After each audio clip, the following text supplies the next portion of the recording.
The only way to build a page back up, I build this channel, is to have more content. And when I first started, I mentioned that there would be people that would come here, from sons and daughters, that would express their point of view. That would be my hope, that this was a bridge to conduct possibly a dialogue between the estranged parents and the estranged daughter. I'm hesitant to use the word children, because even though you're considered our children, you're adults. Lo and behold, here we are on the page. I decided I'd jump into the computer and go to the actual video I posted, because I did get responses. Let's take a look at the response. One in particular from a fellow named Ethan Schneider.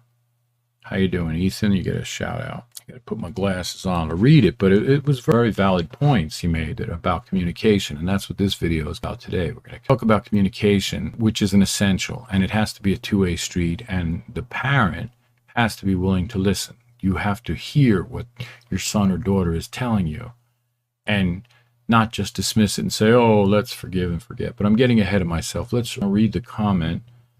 He raised a lot of valid issues here. I wanted to zero in on the communication issue. I'll read the comments and then you can take from it what you will. Parents use the phrase, it's just for love, but truly it comes down to control and authority. Parents feel they have a right to ownership because they brought the human into reality. The child has their own autonomy. Parents will dismiss abuse in the name of love. Getting a belt to hit their kid, justifying physical abuse with love. I'm doing this because I love you and want to discipline you. That's insanity. That's screwing with the child's brain. It's called cognitive dissonance.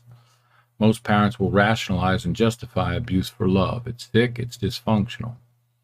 I only hit you because I loved you. I only worked all the time because I loved you. I only did X, Y, Z because I wanted the best for you.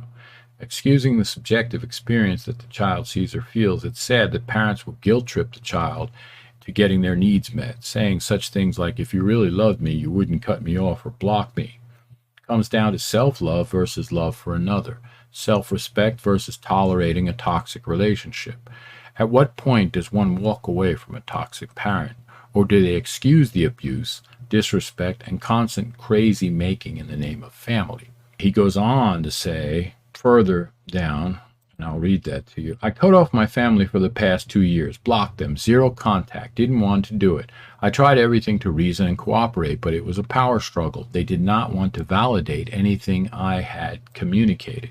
And that's the most important part, and why I posted this video today, why I'm posting it now, is the communication element.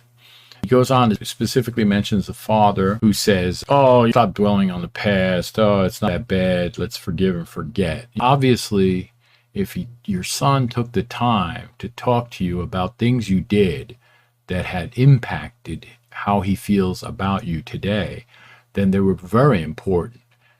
And regardless of how important or how you'd like to dismiss them or trivialize them, you're not accomplishing a reunion.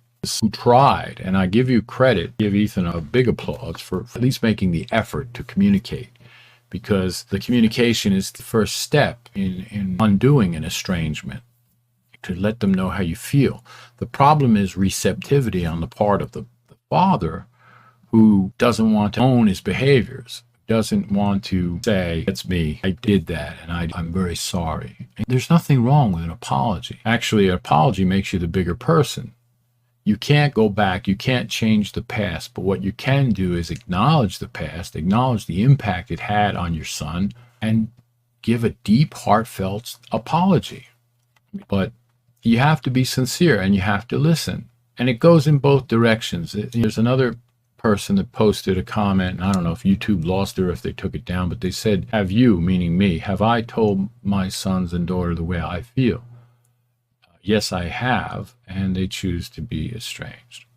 So I am very open and receptive to what they would have to tell me. I really need to know specifically why you think it's better to have me outside your life, out of your life entirely. And I'm speaking for myself in this instance, but I'm also speaking for every parent who wrestles with these problems, who wrestles with the idea of being cut out from the life story of lives you've brought into this world. I'm not coming down anti the the son or daughter who chooses to do this, because again, I'm sure there are very specific reasons in their mind. And what I decided is that everyone should sit down and write a pros and cons list. What are the advantages of bringing my father or mother or father and mother back into my life versus the disadvantages? And I think at the top of the list for disadvantages is they don't listen, they don't care. Ethan brought up in his response, they refuse to accept the impact their behavior has had on this son growing up and how much it affects him today. That's where it stands. In summation, to summarize what I'm trying to say, you have to listen and you have to own your behaviors.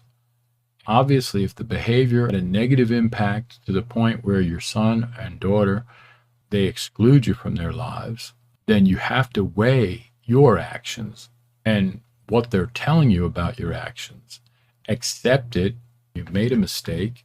Apologize sincerely, a heartfelt apology, and promise to do better. That's what it boils down to. If you're not willing to do any of those things, then what's the point in trying to repair the relationship? But ultimately, what's going on in my mind is I feel that there's a connection between your children besides the obvious DNA, the fact that they come from you. The connection is personality, sense of humor, and it's also how I look at life. We're vessels. We're all just these vessels that carry these memories around, birth to death, and then we die. And the only way we're remembered is by the people we associated with and what they keep in their memories of us. I would like to repair the memories that my sons and daughters are carrying around about me. But the only way to do that is to hear what specifics they are, acknowledge them, and then work toward repairing the relationship so that it's positive and so that it's one where we can share love, laughter, music, all the important things of life. That's basically it. The bottom line is communication, 2 directions. Listen, own your mistakes. And if you have any further things you'd like to tell me, you can put it up in the comments, or email me. Let me know what you'd like to see more of on this channel. Thanks for stopping by. Till next time, this is Gregory Leoe saying thank you for coming by, and I hope to see you again soon. Hopefully more helpful ideas about how to repair an estranged relationship.